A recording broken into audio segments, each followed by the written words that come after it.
Halo guys, di sini kami akan membahas tentang sakramen tobat. Sebelum kami lanjut dengan materi, perkenalkan dulu teman-teman saya yang ada di belakang. Mulai dari sebelah kiri saya. Perkenalkan, nama saya Rosalia Melania Kodubineshuri. Perkenalkan, nama saya Toprense Gobai. Perkenalkan, nama saya Mara Yosef Sefrio Seran Klau. Perkenalkan, nama saya Minggu Suanoga. Dan saya sendiri Bibiana Gita Balikpapan. Baik, di sini saya akan menampilkan hasil sakramen tobat yang telah kami susun. Yang di slide pertama, sakramen tobat. Sakramen tobat seringkali disebut sebagai sakramen pengakuan dosa atau rekonsiliasi. Sakramen ini adalah sakramen penyembuhan rohani dari seorang yang telah dibaptis, yang dijauhkan dari Allah karena telah berbuat dosa. Merupakan salah satu sakramen dari ketujuh sakramen dalam gereja Katolik yang harus diterima oleh setiap umat Katolik. Buah makna sakramen tobat adalah berdamai kembali dengan Allah, dan itu juga menandakan adanya pengampunan dosa-dosa. Melalui sakramen ini, mereka juga sekaligus didamaikan dengan gereja yang telah mereka lalu lukai karena dosa-dosa mereka. Terdapat dalam KGK artikel 1422.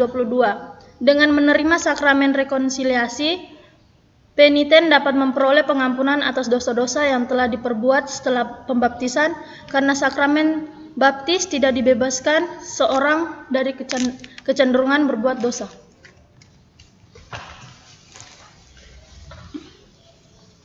Orang menanamkannya sakramen karena ia menyatakan langkah pribadi dan gerejani demi pertobatan, penyesalan dan pemulihan Kristus yang pendosa. Yang berikut, orang yang menanamkannya sakramen pengakuan karena penyampaian pengakuan dosa di depan imam adalah hakiki sakramen ini.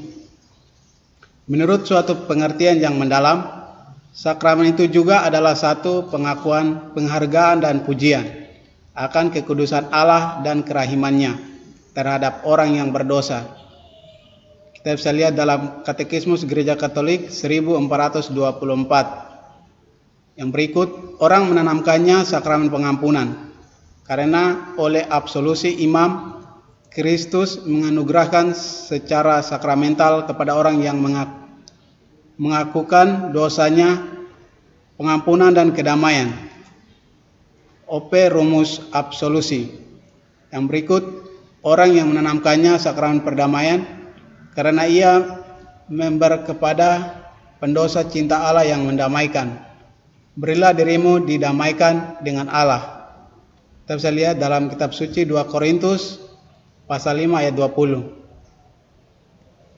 Siapa yang hidup dari cinta Allah yang berbelas kasihan, selalu siap memenuhi amanat Tuhan.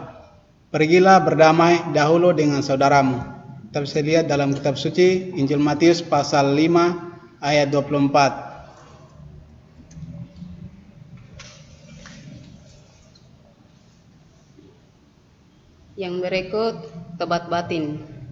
Tobat batin adalah satu penataan baru seluruh kehidupan, satu langkah balik, pertobatan kepada Allah dengan segenap hati, pelepasan dosa, berpaling dari yang jahat yang dihubungkan dengan keenggaan terhadap perbuatan jahat yang telah kita lakukan dalam KGK 1431. Yang berikut, pengertian dosa. Dosa adalah terutama penghinaan terhadap Allah dan pemutusan persekutuan dengan Dia. Serentak pula ia merugikan persekutuan dengan gereja. Karena itu, pertobatan mendatangkan secara serentak pengampunan Allah dan perdamaian dengan gereja. Sakramen pertobatan dan perdamaian menyatakan dan melaksanakannya dalam liturgi. Yang berikut, indulgensi.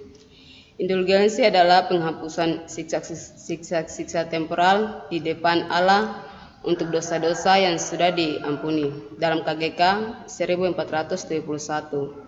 Yang berikut, buah-buah sakramen tobat. Yang pertama, seluruh hasil pengakuan ialah bahwa ia memberi kembali kepada kita rahmat Allah dan menyatukan kita dengan Dia dalam persahabatan yang erat dalam KTR nomor 2518. Dengan demikian, tujuan dan hasil sakramen ini adalah perdamaian dengan Allah dalam KGK 1468. Yang kedua, sakramen ini juga mendaikan diri dengan gereja.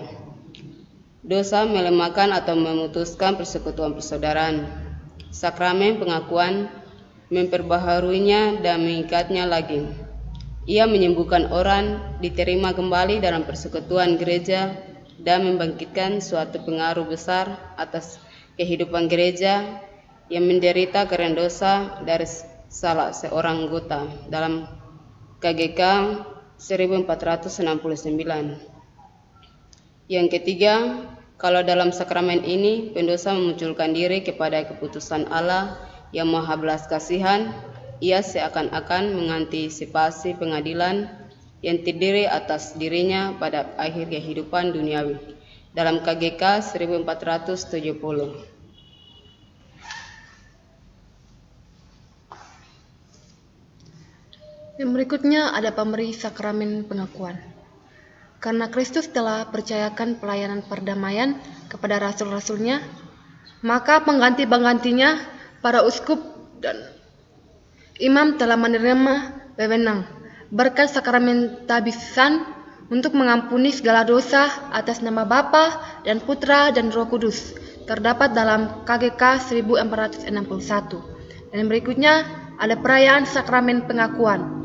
Seperti semua sakramen, pengakuan adalah satu kegiatan liturgi. Perayaannya biasanya terdiri dari salam dan berkat imam, pembacaan sabda Allah untuk menerangi hati nurani dan membangkitkan penyesalan, ajakan untuk menyesal, pengakuan dosa secara perorangan di depan imam, penyampaian dan penerimaan penitensi, pengampunan atau absolusi oleh imam, pujian sebagai tanda terima kasih, dan pengutusan dengan berkat imam, terdapat dalam KGK 1480.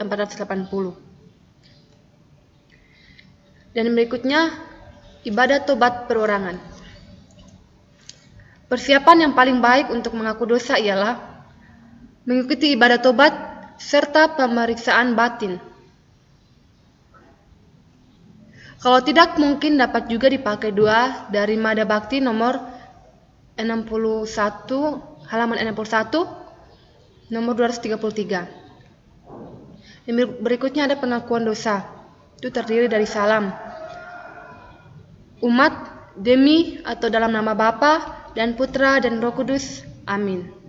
Dijawab dengan salam dari imam, misalnya, Imam, semoga Allah menerangi hati saudara supaya dapat mengaku dosa dengan tulus ikhlas. Umat menjawab, amin. Kalau mengaku dosa itu anak-anak, imam dapat berkata, Tuhan Yesus cinta anak-anak. Ia ingin tinggal dalam hatimu. Semoga engkau dapat mengaku dosa dengan baik. Umat menjawab, amin. Yang berikutnya adalah liturgi sabda.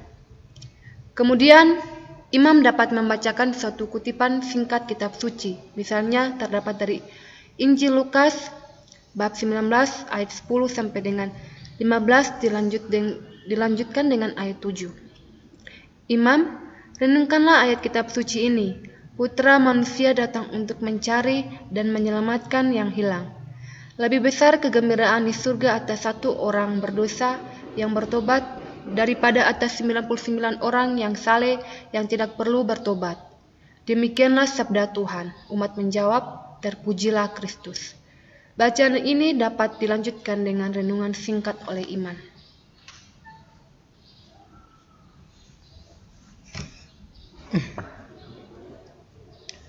Selanjutnya adalah liturgi tobat. Di sini kemudian imam berkata, silakan sekarang mengaku dosa. Di sini umat dapat mengaku dosa mungkin yang terakhir kali, kapan begitu, dan dia dapat mengaku dengan dosa-dosa saya ialah setelah dia mengaku dosa, perkataan yang dia ucapkan adalah saya menyesal atas semua dosa saya dan dengan hormat saya mohon pengampunan dan penitensi yang berguna bagi saya. Saya sudah mendengarkan nasihat imam serta diberitahu tentang apa yang harus dibuat sebagai penitensi. pengaku dosa mengucapkan doa tobat nomor 98 dari Mara Bakti, yaitu Allah Bapa yang Maha Murah telah mendamaikan dunia dengan dirinya dalam wafat dan kebangkitan putranya. Ia telah mencurahkan Roh Kudus demi pengampunan dosa, dan berkat pelayanan gereja ia melimpahkan pengampunan dan damai kepada orang yang bertobat. Maka saya melepaskan saudara dari segala dosa saudara demi dalam nama Bapa dan Putra dan Roh Kudus. Amin. Setelah itu imam mengucapkan lagi, Tuhan telah mengampuni dosa saudara, pulanglah dalam damai. Lalu umat menjawab, syukur kepada Allah. Yang berikutnya adalah materi dan forma sakramen tobat. Forma di sini adalah kata-kata yang diucapkan oleh imam, yaitu Allah Bapa yang Maha Murah telah mendamaikan dunia dengan dirinya dalam wafat dan kebangkitan putranya. Ia telah mencurahkan Roh Kudus demi pengampunan dosa, dan dalam pelayanan gereja ia melimpahkan pengampunan dan damai kepada yang bertobat. Maka saya melepaskan saudara dari dosa-dosa saudara demi nama Bapa dan Putra dan Roh Kudus. Amin. Setelah itu, materinya adalah umat beriman yang mengakukan menyesal atas dosa-dosanya serta berniat untuk memperbaiki diri. Itu saja hasil presentasi kami yang dapat kami sampaikan, dan pada kesempatan kali ini semoga dengan materi yang kami sampaikan ini dapat memberi pengetahuan bagi teman-teman semua, khususnya bagi teman-teman yang beragama Katolik. Sampai jumpa, jangan lupa komen, like, and subscribe banyak-banyak. Terima kasih. Dadah.